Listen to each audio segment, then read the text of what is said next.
Well, hello YouTubers. Joe Kersey here on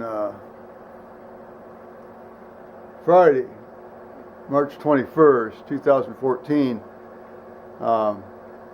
It's about 6:40 in the morning Eastern Daylight Time, and I'm off to this funeral here.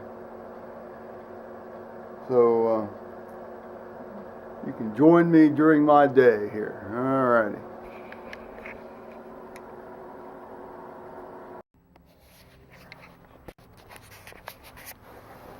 Well, I made it down here to Lebanon. I'm sitting here in the parking lot of the church right now. It's about 8:45. I'm going to wait for about 15 minutes, then go inside. The funeral home people are delivering flowers and stuff right now, so things are getting underway. Okay. Well, there's the church, the back side of it anyway.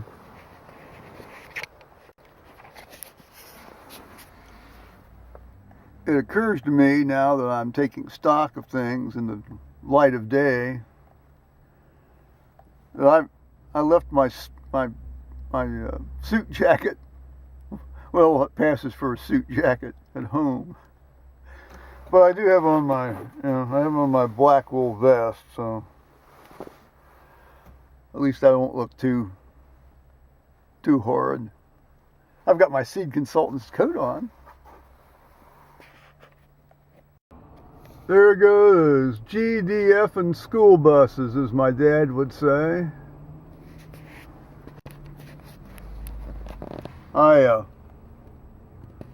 I was asked to move along as they said my truck was obstructing things, which is fine. Actually, this is a better way to get out anyway when the time comes. Actually, they were reserving that parking lot for people who were actually going to go to the cemetery for the interment.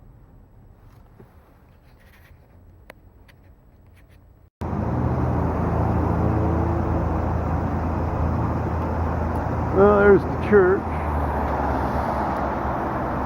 Service is just now over. So, time to head some other places. Well, here's the house I grew up in. Thought I'd stop by here, take a look at it from afar, at any rate. Looks like they've had some trees down and so forth. Okay. Well, here I am up in Wayne Township at Miami Cemetery, where my family's buried.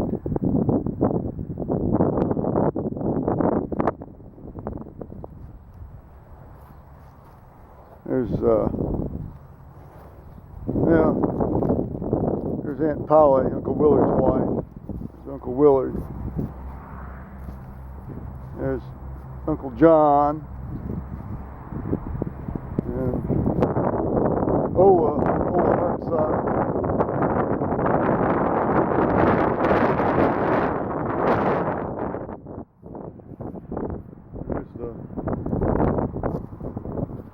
There's a central stone there. And then we've got, that'd be my grandmother. I never knew her, obviously. And my grandfather. That's Aunt Sally. That was my dad's sister. Her husband, Uncle Frank. And there's my dad. There's my mother. Now it looks like somebody's gotten the date of her death, or the year of her death, engraved on the stone. I don't know when that would happen, but it's had to have happened in the last 2 years. It's a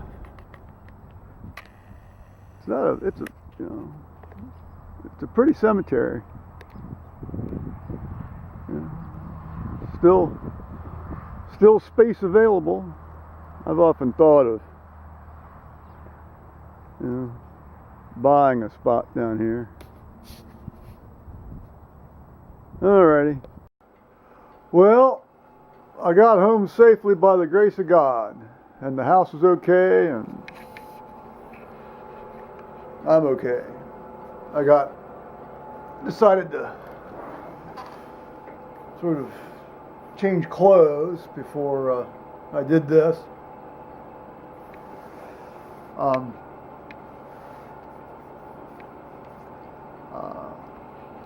The service itself, which I obviously couldn't video during that, or really, for that matter, even take a little interior shot of the church afterwards.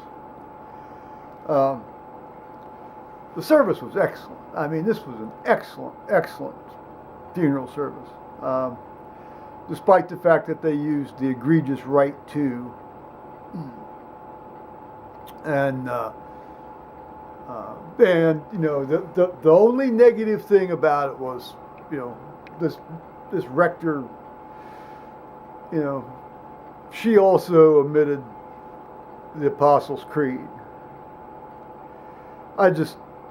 I will never understand that. I will never accept that as being a right thing to do.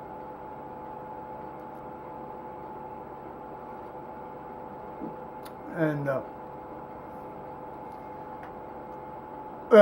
we've covered that before extensively. We got to sing "Mighty Fortress is Our God" as the opening hymn, which is one of my favorites, very favorites. It's one of the 5 or 6 I want sung at mine. Too bad I won't be able to hear them. Too bad I won't be able to sing. I mean, I really like to sing that one. Well, all the ones I'm picking for me, I like to sing. And then, interestingly, we didn't have a reading from any of the epistles. The gospel was the usual sort of, in my Father's house there are many mansions. Of course, they say dwelling places. Got to use the NRSV, don't you?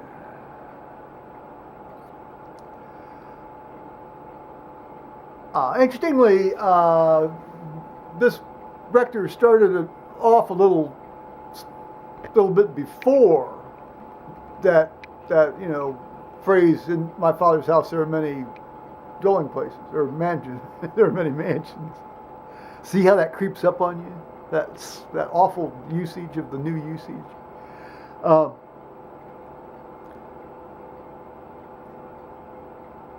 But she also then, of course, that's the one that ends with "I am the way, the truth, and the life." And then the next phrase is "No one comes to the Father except through me." Well, of course, she left that out. I guess maybe she thought people would find that offensive as well. It's interesting though, because the bulk of the people there were probably about 120 people at this service. The bulk of the people there, were very obviously believing Christians, and every single person went down and took communion. Every single one. So, unless somebody's just sort of shamming it and faking it, presumably all would not be offended at all by the Apostles' Creed. Well, I flog a dead horse, but the older son, David, gave just an absolutely magnificent eulogy about his dad, and very much to the point of this fellow's essence and how he affected people, and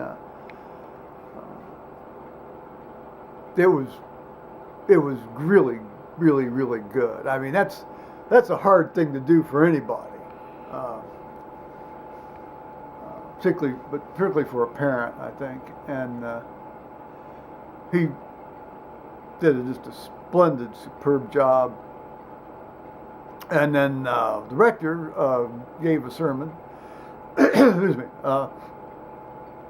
which was a fairly, standard, benign funeral type sermon. And told a couple stories and memories about Mr. Donovan. So it was very good, very, very good. I mean, as I said, other than omitting the creed, then we had this one hymn at the end that was essentially unsingable. It's that tune, St. Patrick's Breastplate, by George Villiers Stanford, a mid-20th century British composer. Boy, everything of his that's in the hymn book is a bunch of crap. It's awful. It's a lot of it's unsingable. I guess that he thought that was a desirable quality in his tunes.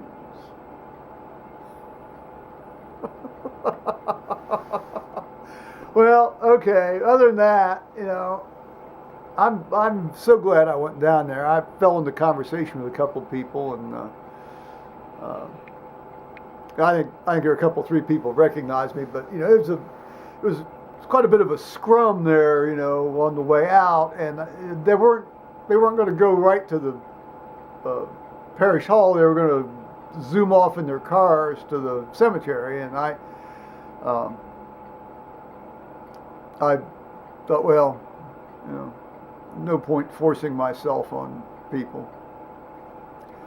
So then I went out to, as you saw in an earlier clip here, well, first, this is an incredibly beautiful church. The interior is just beautiful. I mean, the light was coming in from the east window, and it was just beautiful. The building dates from 1892, and you saw the picture of it, that sort of Victorian style church architecture, and the bell in the tower is a Spanish bell that was cast in 1632. I don't know where they got that. And the rector, this Jacqueline Matisse, has been down there for 20 years. She's done a heck of a job with that church.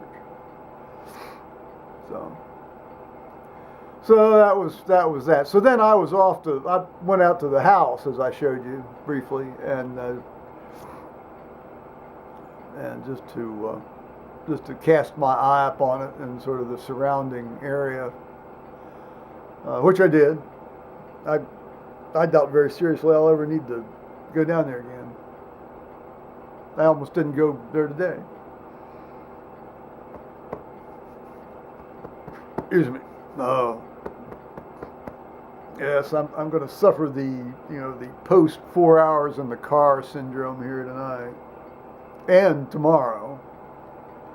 Whine. Well, so then I went up to the cemetery and saw my family, and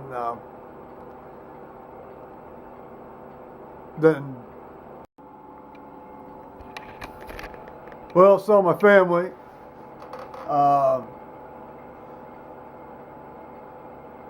And then bought some gas, and that was an $88 tank of gas. And then came home by the grace of God, and it worked out. I mean, the traffic was relatively light, and even for a Friday. I mean, usually you'd expect more traffic on a Friday, but I hit Columbus at the perfect hour for the least amount of traffic. I hit it around 20 after 1, so I made great time. And Ohio now has increased its speed limit on some of these roads to 70, so I rarely would ever drive that fast anyway. So you basically don't, for myself, I basically don't ever have to worry about the highway patrol, short of me weaving all over the place or something, which, I generally don't do that either. So I got home, the house is okay, and everything's fine. So I've been trying to sort of get, the generalized aches and pains of being beaten up on on a 4-hour truck ride. Try to shake those off a bit. Okay. Nothing else to add. I'm glad I did this. Alrighty. Bye-bye now, YouTubers. I'm uploading yet another one of these little missives